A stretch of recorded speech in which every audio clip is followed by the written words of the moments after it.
you so much, guys.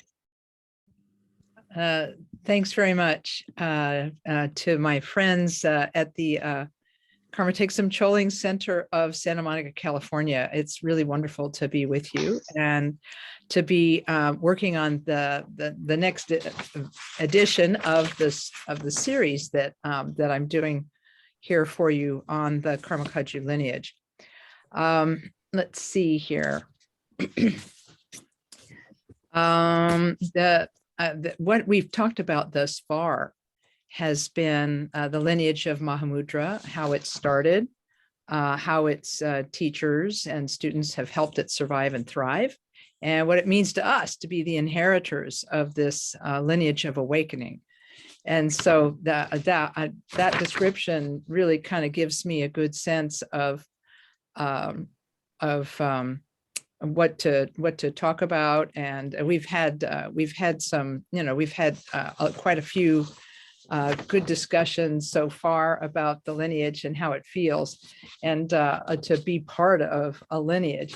And those of you who attended some of the earlier talks know that how I got involved in this lineage was that I read a book by the Hindu teacher Baba Ram Das back in the 1970s, in which he said, yes, I created my own religion and I made up my own religion out of a little bit of Hinduism, a little bit of Buddhism, a little bit of this, a little bit of that.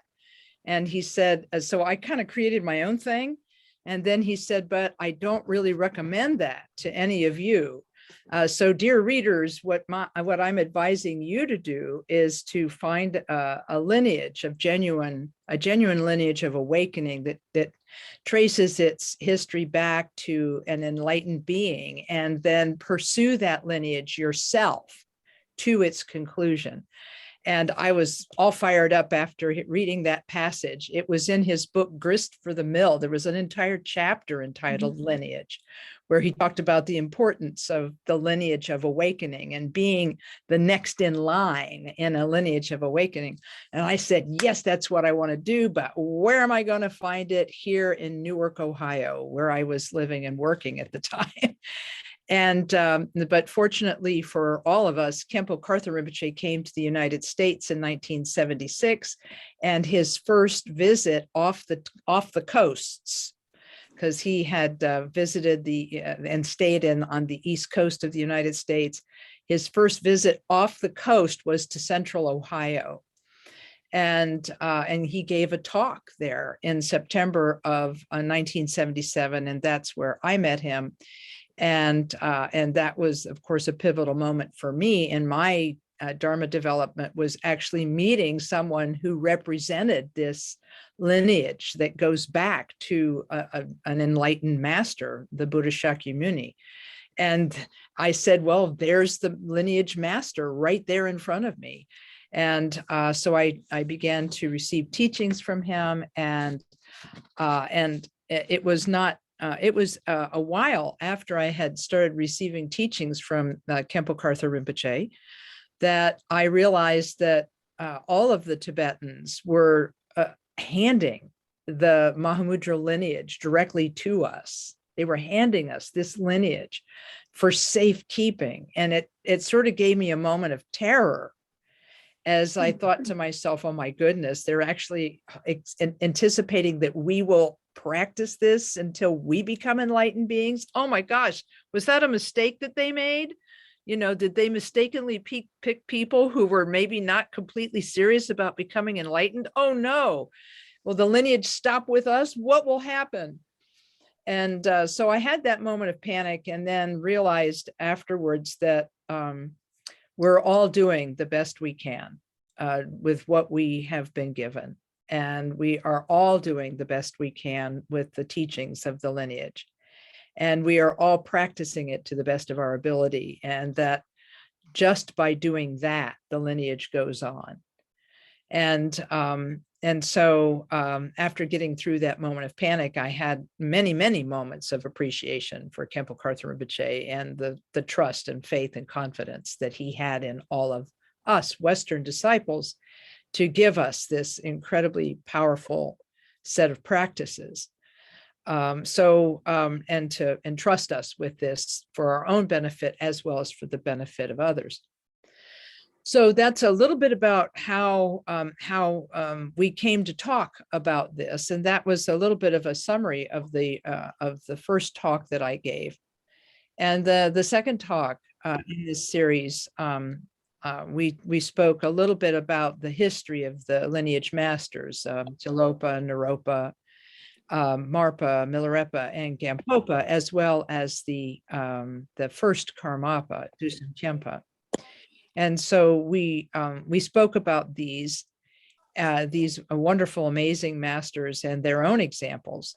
And one of the things I wanted to show you this evening was maybe folks on this call maybe earlier today saw the announcement that His Holiness the 17th Karmapa Urgyen Trinley Dorje is going to be giving a series of talks on the lineage, the Karma Kagyu lineage. And so I'm hoping that tonight's talk will sort of whet your appetite to hear more about the lineage from His Holiness Karmapa himself. But the illustrations for these teachings have just been they're beautiful, incredibly beautiful. And there's a picture, the picture that illustrates the latest edition is a picture of Naropa and Marpa. And I'm just going to show you this amazing picture. Let's see if we can, there we go. It's pretty amazing to me. This picture is pretty amazing in that it's an illustrative painting, and I don't know who was responsible for this painting, but and who actually made the painting, but it depicts an episode in the life of Marpa the translator, where he meets Naropa, who's depicted here as being he has his hair in dreadlocks, and it's all tied up in a bun on top of his head, marked with a skull. I mean, it's a pretty amazing picture of a moment in history when Marpa came to Naropa with great devotion and great wish to benefit beings, and got the teachings of Mahamudra from Naropa, who is shown here gesturing to the sky as a way of talking about the spacious freedom of Mahamudra. So I was just really touched by this incredible work of art, and I wanted to share that with you because it just it depicts just a moment of devotion, and as well as a moment in which the great teacher Naropa imparted the Dharma to Marpa. So here's Marpa, the dark-skinned Tibetan, and Naropa, the Indian master, sharing a moment. And so I just thought it was just incredibly beautiful. So thanks for tuning in on that one. So where did you say tonight, that picture came from? This came from a publicity art for the Marnak summer teachings. Mar referring to Marpa, and Ngak is like mantra or mantrayana. Teachings that are being given by His Holiness Karmapa on YouTube, starting I believe starting soon. I can't remember the precise date that they began, but I just took a little screenshot of just that bit so that folks could see it. And so if anybody has that open on their desktop, you can type in the information about where that will appear, but you can go to Karmapa's YouTube page and get details. So I just wanted to share that because it was a great piggyback for what we talked about last time, the immense courage and devotion that it took the masters of the past to go to India to get the Mahamudra teachings from the realized beings, and then to bring them to Tibet and transplant them to Tibet. And so tonight, I'm going to talk about the practices of Mahamudra, and talk a little bit about how we approach them as students. And as you know, at the beginning of the very first talk I gave on this, I shared a view of the Mahamudra lineage supplication, and I'm going to do that again tonight. And I'm going to recite the Mahamudra supplication with you and for you. And we're just going to kind of start with that tonight. So here is the Mahamudra lineage prayer, and you can kind of join in your heart and mind. I'll recite it in English for you. And let's see here. Yeah. And you can kind of join in your heart and mind and make the aspiration that by reading the names of the masters and invoking their memory, that you stand next in line to receive their lineage. Here we go. Great Vajradhara, Tilopa, Naropa, Marpa, Milarepa, Lord of Dharma Gampopa, knower of the 3 times omniscient Karmapa, holder of the 4 great and 8 lesser lineages, Drikung, Taglung, Zalpa, these 3, glorious Drukpa, and so on, masters of the profound path of Mahamudra, unequaled protectors of beings, the Dagpo Kagyu. I supplicate you, Kagyu Lamas, grant your blessing that following your example, I hold your lineage. Detachment is the foot of meditation, as is taught. To this meditator who is not attached to food and wealth, who cuts the ties to this life, grant your blessings that I have no attachment to honor or gain. Devotion is the head of meditation, as is taught. The Guru opens the gate to the treasury of oral instructions. To this meditator who continually supplicates you, grant your blessings that uncontrived devotion is born within. Non-distraction is the body of meditation, as is taught. Whatever arises is fresh, the nature of thought. To the meditator who rests simply without altering it, grant your blessing that meditation is free from conception. The nature of thought is Dharmakaya, as is taught. Nothing whatsoever, it arises as everything. To this meditator for whom all arises as unceasing play, grant your blessings that I realize samsara and nirvana inseparable.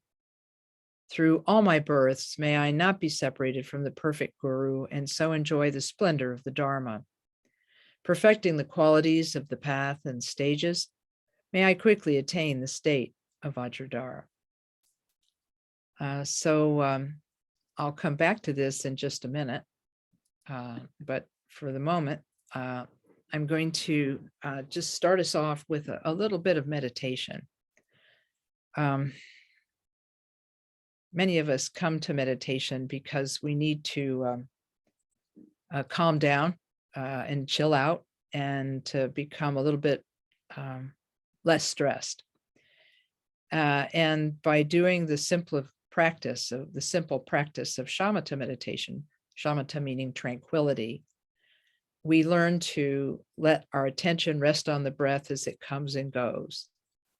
And as our attention rests on the breath as it comes and goes, we begin to get a view into how our mind shapes and creates our reality.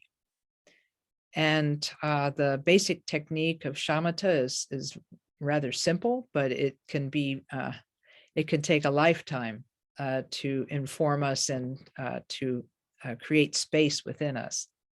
So I know that virtually all of you have received some form of meditation instruction before.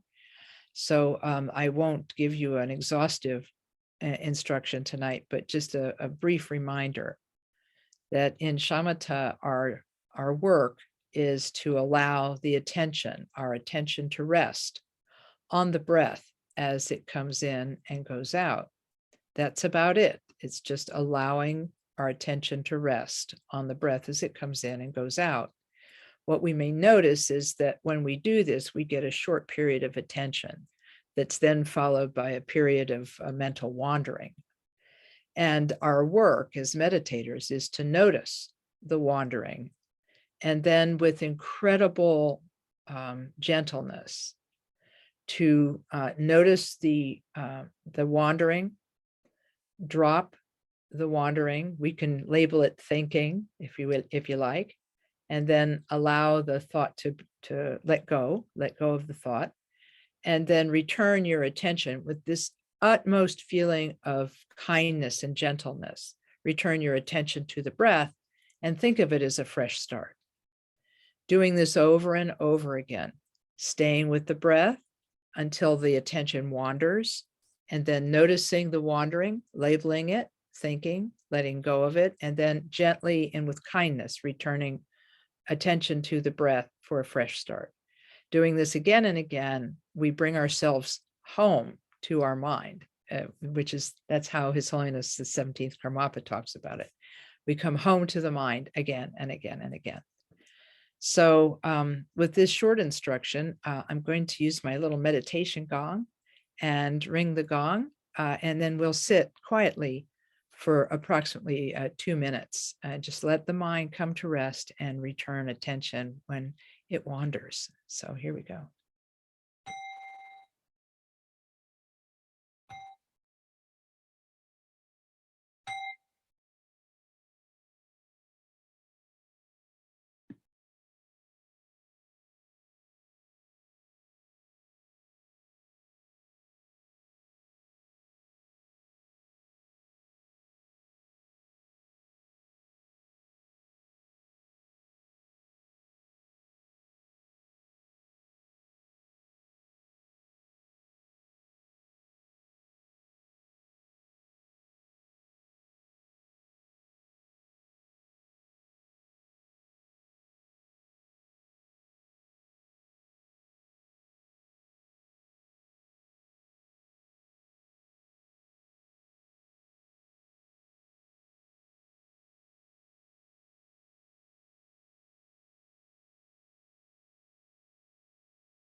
Okay. It's just a little bit of meditation to start with. What we find out when we practice meditation is we find out that it's that our thoughts have a big impact on everything that goes on in our life. And meditation sometimes allows us to see individual thoughts, which at first can be a little bit disconcerting. Because we're not used to being able to see behind the curtain of the stories that we tell ourselves about our daily life, to see how those stories get formed with individual thoughts. But on the other hand, it's in a way, it's a blessing to be able to see those individual thoughts, because we can begin to see what an outsized role these thoughts play in our everyday experience of the world.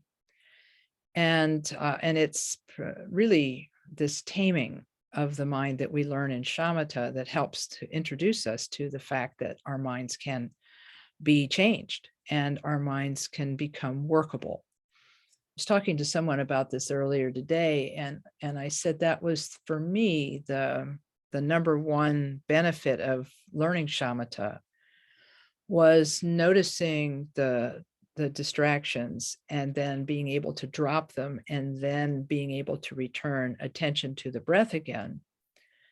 And because that meant that the thought that I was in the middle of, I was able to drop it just for that second and then return the attention to the breath, meant that I chose what to do with my attention. I made the choice. It wasn't that I was being sort of pulled from one thing to another. Some people have told me that sometimes they feel sort of pulled around by their thoughts, almost like an untamed dog on a leash. The dog is taking you for a walk, when sometimes you feel this way about your thoughts. But when you're able to drop a thought and return, drop a thought and return, this gives you some confidence that you can actually make an impact on the thoughts that you have and what they mean to you and how they work. And I think I remember reading one of the books by Chogyam Trungpa Rinpoche, where he emphasized this workability, and that shamatha shows us that our thoughts and experiences are workable, and that's kind of the first thing that we learn from shamatha. The first power, that we gain from shamatha is the realization that our thoughts are important and that we can actually begin to work with them. And if we can drop a single thought, that means that anything in our life, even the worst habit that we have, can actually over time be changed, because our habits are made of these little thoughts. And by allowing one thought to go, we change the world in that way for just a short time until the next thought comes along. So that's a little bit about shamatha practice. And for those of us who are who have learned about shamatha in the Karma Kagyu traditions and any one of the Karma Thegsum Chöling centers, the Karma Thegsum Chöling centers, the Karma Kagyu study groups, all of the centers founded by the Lamas of Karma Triana Dharmachakra Monastery, all of those centers emphasize shamatha as an initial practice.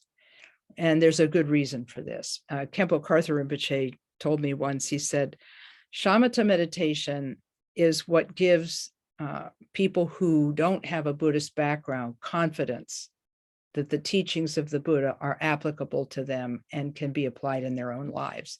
He said, Westerners don't grow up knowing who the Buddha was or knowing what the Dharma is. And he says, so they don't automatically have confidence in the Buddha, and they don't automatically have confidence in the Dharma, his teachings. But he said he had found that most everyone who does shamatha meditation, he said even first timers, he said, will have some experience of their mind that is different than they're used to. And he said that will give them an inkling that what the Buddha is telling us is actually important and we need to pay attention. So in his wisdom, Khenpo Rinpoche started everyone off with this shamatha practice. And so this is how we start our Mahamudra path, is through the practice of shamatha. After we've done shamatha for a period of time, the next practice that gets taught to us in the Karma Thegsum Chöling Center is generally the compassion meditation practice called Tong Len, or sending and receiving. And Khenpo Rinpoche encouraged us to do the practice of Tong Len on a regular basis, because he felt that shamatha was good, but and in fact in a teaching that I posted a version of on my lamakathy.net website. And on the teaching page, you'll see an article called Tong Len in Daily Life. And in that article, it's based on one of Khenpo Rinpoche's teachings. Rinpoche says that we need shamatha at first because our minds are very prone to distraction. And the discipline of meditation allows us to bring our mind to rest for a change. But he said what we end up with is pacification of our grosser mental afflictions. Through the practice of shamatha, we are able to pacify our mental afflictions. He said, but the problem is we are not able to uproot our mental afflictions because the self-centered clinging that is underneath those patterns of selfish, the patterns of clinging that underlie those thoughts that we have now pacified. The thoughts are pacified, but the roots of those thoughts remain below the surface. And so he said to begin to uproot mental affliction and uproot the selfishness that brings about mental affliction. He said we need to apply the other methods of Dharma, and so that shamatha is mind taming, but tonglen is mind training. We can actually begin to pull out the mental afflictions by the roots. And he used the example of tonglen meditation. He said in tonglen, you sit in meditation and place an intention on your breath. The intention as you breathe out is that you are giving goodness to all sentient beings. And the intention as you breathe in is that you're removing suffering from all beings. And that you do this over and over again as a way of training your intention. If shamatha is training your attention, tonglen is training your intention to be less selfish and to be more selfless.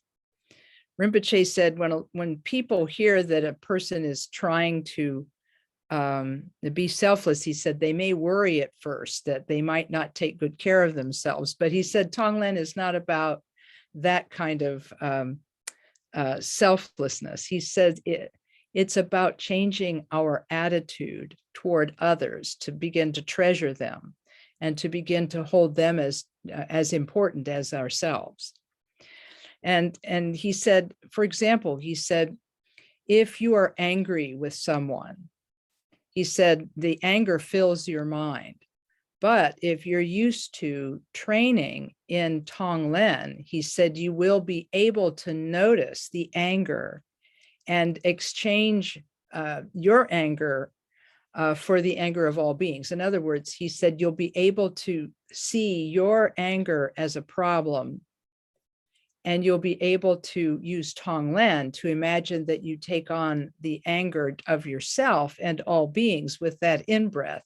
And as you breathe out, you give a healing and goodness to yourself and to all beings. And he says, so you use love to replace anger. He said, when your mind is more kind and more loving, he said, anger has less of a chance of growing within you. He said, you can't be in two places simultaneously. You can't both have a feeling of anger and a feeling of love. So he said, what you're doing with tonglen then is training your attitude to be more kind and more loving. So that becomes a bigger part of your mental landscape. And so in this way, he taught us to do tonglen as the second form of meditation, because he said, when you are more kind and loving, your selfishness gets smaller and smaller and smaller. And when your selfishness gets smaller and smaller, he said, you begin to pull out mental afflictions by the root. And he said, and that is the value of tonglen meditation, of lojong or mind training meditation itself, is that you gradually uproot your patterns of self-clinging. And this also allows wisdom that's already within us to have more room to move and have more room to manifest. So that's, I think, the second practice that we learn in the KTC centers. And the third practice that we learn in KTC centers is generally the practice of mantra meditation. And mantra meditation for many of us begins with the mantra Om Mani Padme Hum and the practice of Chenrezig, the Bodhisattva of compassion. And by meditating on the form of Chenrezig, which is made of light and empty inside, we first imagine Chenrezig is above our heads and above the heads of ourselves and all sentient beings, giving ourselves the vast view of all beings as vast as space, having Chenrezi above their heads. And then we lead them in prayer to Chenrezi, asking for Chenrezi's blessing. And then through the mantra practice, we then imagine that Chenrezi blesses all of us, and that all of us, our body, speech, and mind, become the body, speech, and mind of Chenrezi. All of our obstacles and obscurations are purified by Chenrezi's light. And then we actually look like Chenrezi. We have a body that's made of light and empty inside. And by reciting the mantra Om Mani Padme Hum while meditating on our form as the deity and our thought as awakened awareness, we transform momentarily our body, speech, and mind into the body, speech, and mind of luminous emptiness. And we, for a while, practiced what Khenpo Rinpoche called concordant Mahamudra. Those of you who are familiar with the word Mahamudra know that Maha means great. Great, like Mahayana, the great path. Mahamudra means the great seal. Sometimes it's called the great symbol, but it's more like the seal of authenticity, like the seal of a monarch on a document in the old days. So the great seal means the great sealing of all of our experience with an understanding of the basic nature of mind as luminous emptiness. So in other words, we practice what we could call, instead of the great seal, we could call it the great authenticity, knowing mind's inner nature and seeing mind's inner nature and the inner nature of all things. This Mahamudra practice can be approached in lots of ways. It can be approached through the practice of deep, penetrating insight meditation.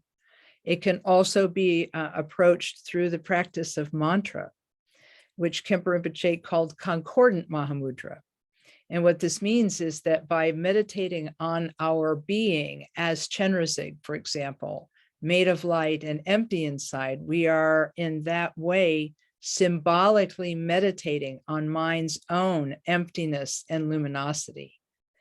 And by meditating on the mind's emptiness and luminosity in this way, thinking of all things as being like the body of the deity, and all sound as being his mantra, and all thought as being awareness, by creating this atmosphere of concordant meditation, we get an idea of what it must be like to be an enlightened being, what it must be like to experience all things as luminous emptiness, and so on. And at the end of the meditation, we, on Chenrezig or any other deity, at the end of that meditation, we dissolve everything into utter emptiness and then rest there for just a moment in mind's basic nature. And from that, we begin to get an understanding of what mind really is at its root. First, we start our practice with shamatha. And when we first start practicing the Dharma, we start with shamatha, calming the mind down, taming it. Then we start to train it with practices like Tonglen, and then eventually through practices like Chenrezig mantra practice, as well as the Mahamudra meditation practice itself, which we approach through the practice of Nundro, the practice of purification of negativity, and the practice of accumulation of merit, and the practice of offering and Guru Yoga, and so on. By doing these practices of Nundro, we begin to approach the practice of Mahamudra itself. So by doing these practices, which we do as part of our curriculum at KTC centers all over the country, all over the world, we do these practices, and in so doing, we approach the practice of Mahamudra and gradually ourselves begin to connect with our basic nature. And so just for fun, I'm going to return to, before I'm going to pause here in a little bit, because I see that we're running a little low on time. So I'm going to go back to the Mahamudra lineage supplication for just a moment. and say a couple things about it. And so you can start thinking. If you have any questions, you can start typing them in chat. If you have questions about anything we've talked about so far. But as a way of summarizing the practices of Mahamudra, we look at the prayer again, which was written by Pinker Jumpa Zampo centuries ago after his 18-year meditation, Mahamudra meditation retreat. He came back from, he did this on an island in the middle of a lake. And so he came back to the mainland after his retreat and was asked to summarize his realization. And he spoke this prayer, which now we recite as a blessing to our own practice. First, he begins by praising the masters of the past: Vajradhara, Tilopa, Naropa, Marpa, Milarepa, and Gampopa, and Karmapa. And by naming these masters of the profound path, we supplicate them and ask them for their blessing that, following your example, I hold your lineage. Khenpo Karthar Rinpoche said, in some ways, the student who is holding the lineage, who has received the lineage, is more important than the master who gives it, because they're the ones that have to hold it and practice it. And so we then begin by saying, may I hold your lineage, may I become like you. Then Pinker Jumpa Zampo talks about the practices of Mahamudra one at a time, starting with Nundro. Detachment is the foot of meditation, as is taught. To this meditator who is not attached to food and wealth, who cuts the ties to this life, grant your blessing that I have no attachment to honor or gain. Those of you who are familiar with the Nundro practice know that Nundro, which means preliminary, or that which goes before, Nundro is that's what the word means, is preliminary. Know that there are 4 ordinary preliminaries and 4 extraordinary preliminaries. The 4 ordinary preliminaries, or common preliminaries, because they are common to all traditions of Buddhism, are the 4 thoughts that turn the mind toward Dharma. And by contemplating these 4 thoughts, we cultivate this detachment, which is the foot of meditation. We cultivate detachment by reflecting on the 4 thoughts that turn the mind toward Dharma. We reflect on the preciousness of our human life, how lucky we are to be human at this moment and in the process of studying and practicing Dharma. We think about that and reflect on that and use that as impetus to increase our practice and to dedicate ourselves to practice. But we also recognize the second of the 4 contemplations, which is that our life is impermanent. Therefore, we better get moving and better practice Dharma soon. And not only do we realize that, we reflect on karma, action, cause, and result, and realize that we're making karma every moment of our lives, and that it's probably a good time to practice Dharma so that we can make use of this life and also form karma that is positive for our future lives. And then finally, the 4th contemplation is the defects of samsara. We have to undercut the pleasures and delights of samsara that we find. We have to undercut them by saying, you know, they're fleeting and they don't last forever, and that trusting in them is a little bit mistaken. And so by thinking of these things, these 4 thoughts that turn the mind toward Dharma, we form a thought of detachment, which hopefully will help us to grant the blessings that we have no attachment to honor or gain. The 4 extraordinary preliminaries are described in the next set of verses. They're called extraordinary or uncommon because through these uncommon practices, we learn, we begin to make the connection to the masters of the past. Devotion is the head of meditation, as is taught. The guru opens the gate to the treasury of oral instructions. To this meditator who continually supplicates you, grant your blessings that uncontrived devotion is born within. Because we need a guru, we're not enlightened beings ourselves. We need a guru to show us the way. That's part of the reason I showed you that amazing illustration of Naropa and Marpa earlier, because you see both emotions portrayed in that painting. That the inspiration of Naropa, his gift of teaching, and the devotion shown to him by Marpa, the complete one-pointed devotion. And this is what is gradually taught through the Nundro practice. The four extraordinary foundations of refuge and bodhicitta, the Vajrasattva purification mantra practice, the offering of the mandala, and the Guru Yoga. All four of these practices have at their heart the visualization of one's guru in one form or another. In the refuge practice, he is Vajradhara, the progenitor of the lineage. You see your guru as Vajradhara, who revealed to Tilopa the nature of his mind, and who then inspired Tilopa to become the Vajradhara for Naropa. And Naropa became enlightened, and then he became the Vajradhara for Marpa, and Marpa became the Vajradhara for Milarepa, and so on, each generation passing down the essential practices of pointing out the nature of mind. And so building the devotion, the trust in the guru to point out the nature of our mind, overcoming our own ego, and overcoming our own tendency to think that we know best. This is the function of these four parts of Nundro.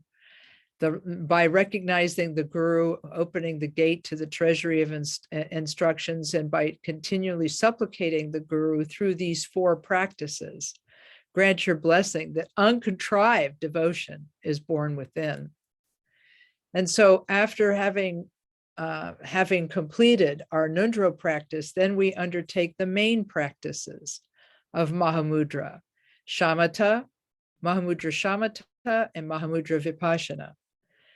And Mahamudra Shamatha is described in the next set of verses. Non-distraction is the body of meditation, as is taught. Whatever arises is fresh, the nature of thought. To the meditator who rests simply without altering it, grant your blessing that meditation is free from conception. And another, in a different translation, it's grant your blessing that meditation is free from intellectualization. So shamatha, the shamatha we learn in the Mahamudra tradition is a little different than the shamatha we learn when we first come in the door at the KTC.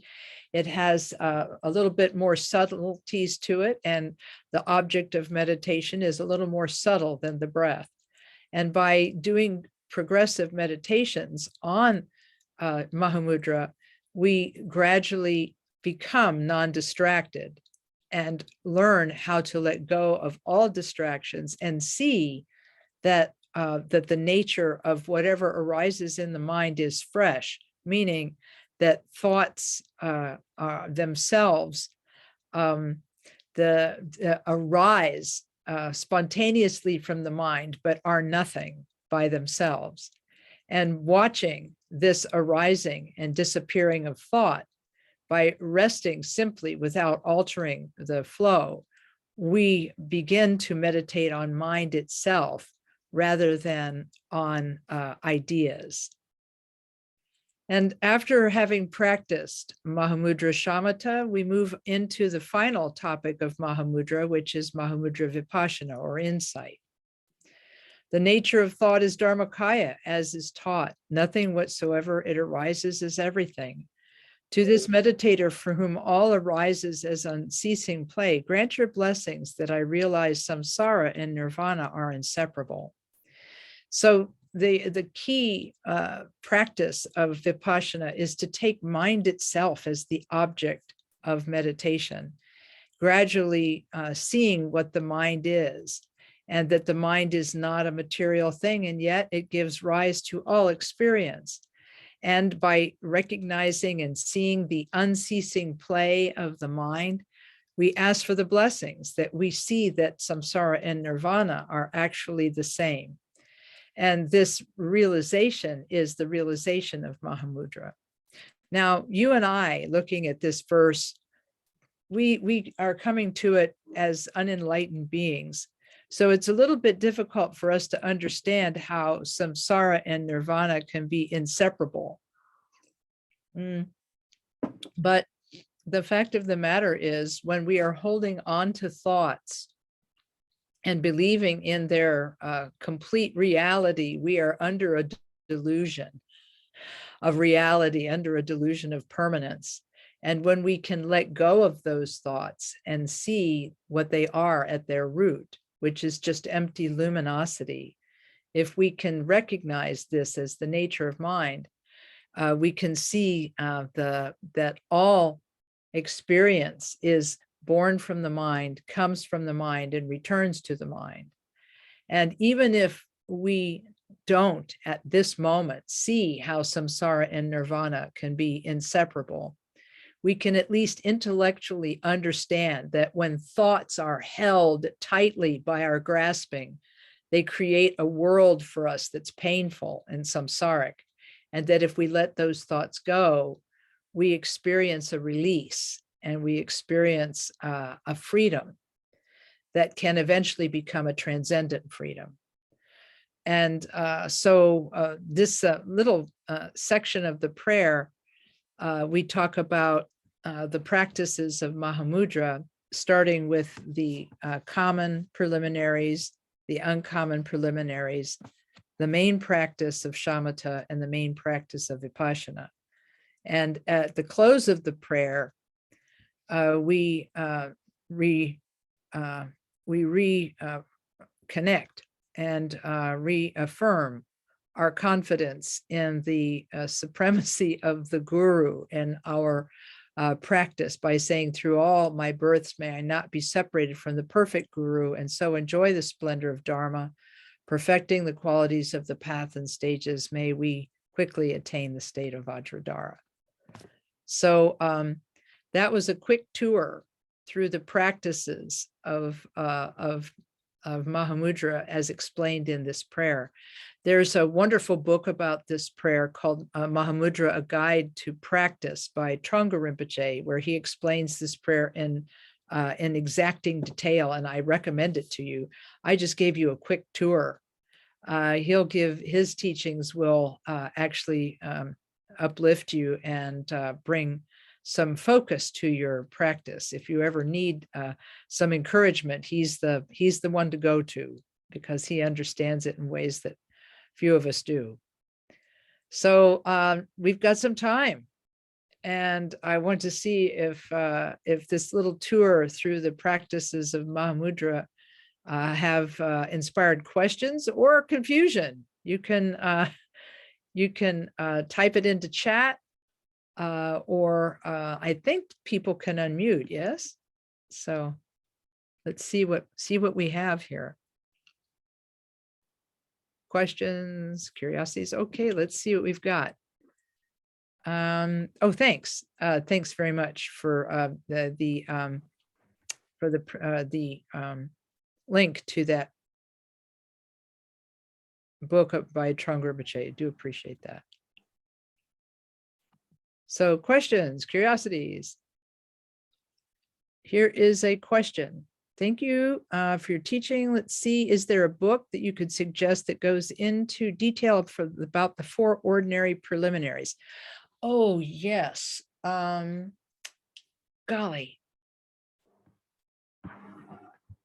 I may need to ask my Dharma friends here. Torch of Certainty.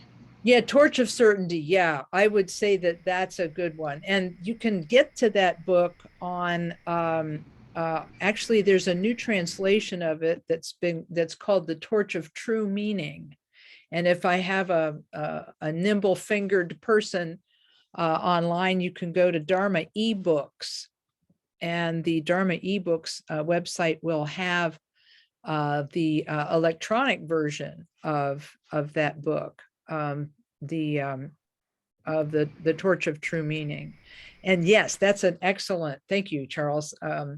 That's an excellent place to find it. And you can find a short version, like a one-page version in The Great Path of Awakening. There's a one-page version of the four ordinary reminders. And you can go also to lamakathy.net, and there's an article on lamakathy.net describing how to contemplate them. Because when I attended the Mahamudra teachings with Tai Sita Rinpoche in India, he gave us a three-part contemplation. He said, when you are contemplating an idea in meditation, you're not like meditating on it per se, because meditation is letting go of thoughts. Contemplating is different from meditating, in that in meditation, you let go of thoughts, but in contemplation, you use thoughts.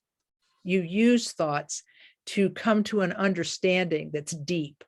So for example, he said the three parts of a contemplation, this is Situ Rinpoche. He said there's review, you review the facts of the matter. And then the second part is that you recognize the truth of the matter. And then finally, you resolve to get to the heart of the matter. So in other words, let's use impermanence, for example.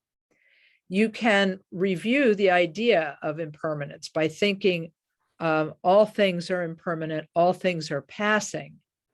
And you can begin to reflect on that. And as you reflect on it, you may come to a momentary recognition. It's like a flicker of recognition, like, oh my goodness, impermanence is part of my life, and I myself may someday die. That moment, that flicker of recognition is all you need to then move into the third part of the contemplation, which is to resolve to practice the Dharma because of what you've understood. So that's the function of these three parts. You review the facts of it. Then you have that flicker of recognition of, wow, that's true. And then you instantly move from that flicker of recognition into making a conscious resolution in your mind. Because of impermanence, I must practice Dharma, and I must practice it now. The answer is always the same. The resolution for all four parts is always the same. Precious human birth, I must practice Dharma. Impermanence, I must practice Dharma. Karma, I must practice Dharma, and the defects of samsara, we have to practice the Dharma. So thank you for that.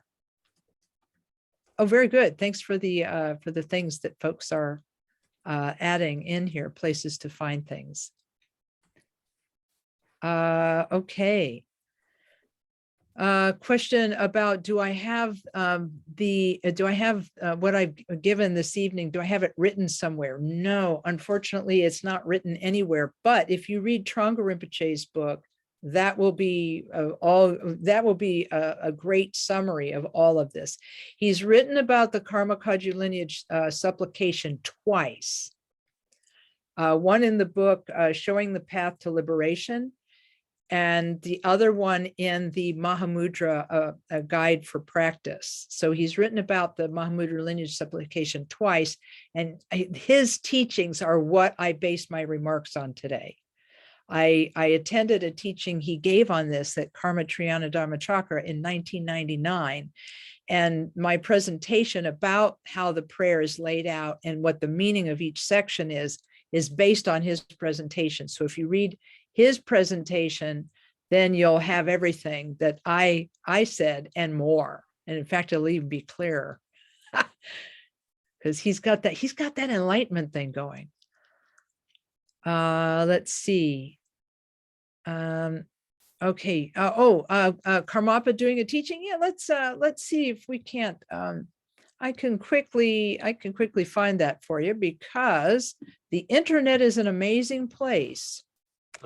I would go to kagyuoffice.org, and let's see, that's where I would go. It's where I'm going right now to see if I can get the details for you.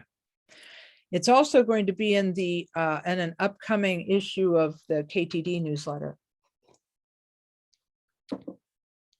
Let's see if we can get that for you. Lama Kathy, Yes, sir. While you're looking, I wanted to mention something. I've been listening to Punlap Rinpoche talk about Mahamudra, Oh, yes. and, Mhm. and he said something that really struck me about how the Mahamudra aspiration prayer, it should be like our high octane fuel for our practice. Like the blessings, you showed that picture of Naropa and Marpa, and you Mhm. said that our devotion and our inspiration to be like them and to receive their blessings should be with us whenever we're practicing. Ooh, lovely. That's amazing. That's great.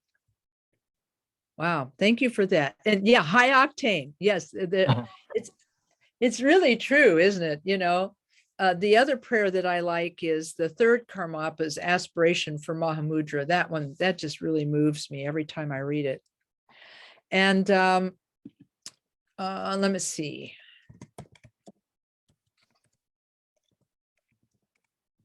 I'm still looking this. Okay, here we go. Now we're in business. Okay.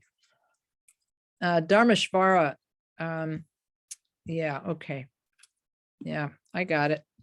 Karmapa's schedule for 2022.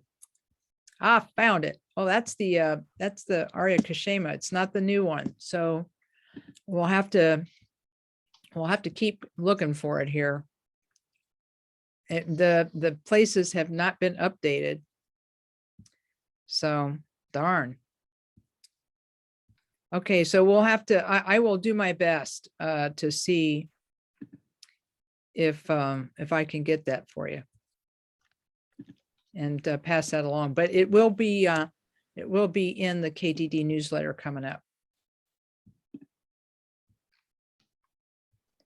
Okay, let's see other questions that people might have.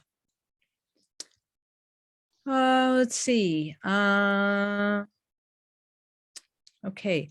Yes, the Karmapa, when he gave a talk the other day that he did have COVID, and he did say this on the teaching that he gave on loving kindness and compassion this past Sunday. He gave a teaching and he said that he's on the other side of it now, so he's feeling better all the time, but he's still feeling a little tired.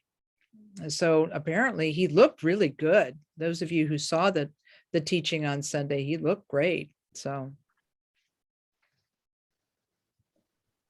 anybody else have that? Yes, Matthew. Yeah. So I watched the video of the first session to kind of prepare for tonight, and someone had a really good question. Were they able to do the Mahamudra lineage supplication as part of their daily practice, but not have the reading transmission? My question, could you talk a little bit about how reading transmissions relate to lineage? Oh, sure. Oh, gosh, yes. Yes, absolutely. It's, I call it one candle lighting another through history when I talk about what transmission is, the transmission of teachings, the transmission of so forth. So a reading transmission, which is called lung, L-U-N-G, lung in Tibetan, it goes all the way back to the time of the Buddha, because the Buddha gave his teachings to his disciples, and then they gave it to theirs, and they gave it to theirs, and they gave it to theirs. And at first, it really, the entirety of the Buddhist canon was memorized and recited on regular basis. Then things began to be written down. But there were also situations such as this prayer where Pengar Jempo Zampo comes out of his 18-year retreat, and then he speaks this prayer to his disciples, and then those disciples speak it to their disciples and their disciples. And so the thought is that some of the realization of the master who wrote the text is passed down through time by the text being read out loud. So there's like a living component to that text. So it's not just, it's different from going to a library and taking a book off the shelf. If you have actually heard it spoken to you by someone who heard it from someone who heard it from someone who heard it. And so that it's thought that some of the the enlightened inspiration of that original author comes to you through that lineage.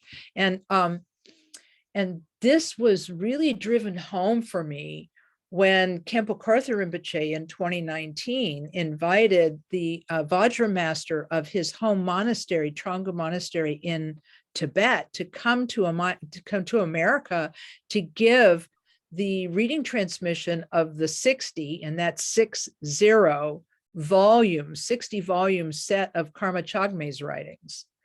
And so all day, every day, for like 8 hours a day, the Vajra master just read to us very quickly.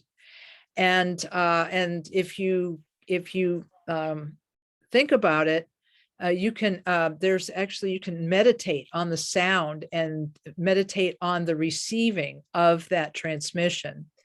Karma Chagme himself said that you can like visualize when you're receiving a transmission, you can visualize the master as Amitabha Buddha, and that you are green Tara, and that instead of ears, you have lotus blossoms, and that the words coming from the master's mouth go into your little lotus flower ears as Tara, and then into your heart to bless you. And from time to time, I would do that visualization, and it really kind of brought home the idea that that there is some power in these teachings that is beyond the actual words written in a book, that something comes across. And the pointing out instruction is another form of transmission, in which a master sitting in a state of meditation gives instructions to the student, and the student hearing those instructions then applies the instructions. And then the sort of coming together of all these causes and conditions, there's a possibility of sort of giving ignition to realization, or at least experience in the mind stream of the student. And then there's also the transmission that is an empowerment, where ritual objects are blessed, and the students are blessed with ritual objects symbolizing the enlightened body, speech, and mind of a Buddha. And then one is ritually given or introduced to the deity of the practice and given permission to recite the mantra, to visualize oneself, and so on. And all of these transmissions sort of ignite what's already within us, which is we already have Buddha nature. And so there's this resonance that I use the example of tuning forks. If there's two tuning forks, both tuned to A, and you strike one and you hold it next to the other one, they don't even have to touch, and the other reverberates. And so when we are brought in close proximity to these things, it sort of incites our Buddha nature, and we feel love, and we feel appreciation for the teachings and the teachers and so on. And this inspiration keeps us going. So anyway, that's a little bit about that. I realize now that I've run you over time. So let's see if there's one more question out there. Thank you very much. Well, no, you're welcome. I appreciate that. Is there one more out there? I can't see the questioners, so you'll have to. It doesn't look like there's any more questions. Okay, very good. Thanks very much. I appreciate that. Well, in that case, then we've come to a good conclusion point. I really, it's been an honor to talk to you about these things, because just from telling my own story about like having that moment of delight, seeing Khenpo Rinpoche and saying, oh, I can do what Ram Dass said, and that's find a lineage. Wow, excitement.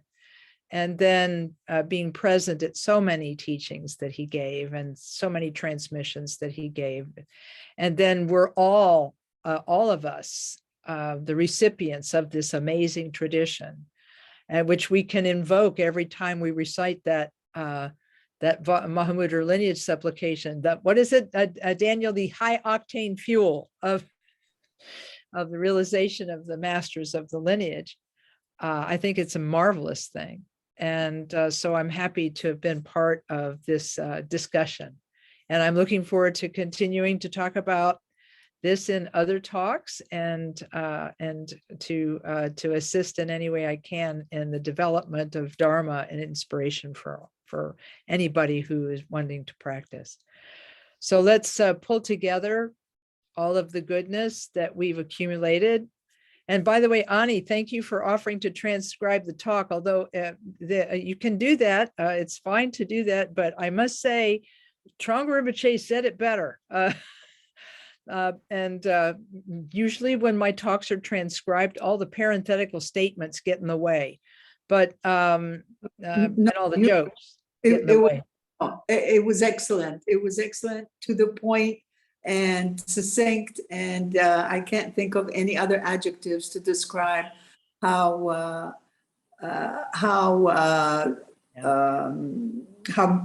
relevant it was and how clear it was. Thank you. Yeah, you're welcome. And so I've been at this over 40 years. And after 40 years, I think it's about time that I had a clear view, no? Yes. Hey, I'm telling you, it doesn't matter where we are when we discover it, we discover it. And that's the thing, because we've got Buddha nature. So if we keep at it, you know what I mean? Because we have Buddha nature, if we just keep at it, keep at the practice, then gradually these things will become more and more clear. Khenpo Rinpoche said it would happen like that. So he said, just keep doing meritorious things and dedicating your merit, which I guess brings us to the dedication of this session. So I'll recite a brief prayer in English of dedication of the merit and invite all of you to join in heart and mind as we dedicate the goodness to all sentient beings. Through this merit, may all achieve the omniscience of Buddhahood. May it defeat our common enemy, wrongdoing. From the stormy waves of birth, old age, sickness, and death, from the ocean of samsara, may we free all beings. May we free all beings. May we free all beings. Thanks, everyone. Thank you, Lama Kathy. Thank you. Thanks, everyone. Yeah, thanks. Omani Peme Hong. Armapateno. We'll see you again soon. We'll be in touch. Okay, thank you.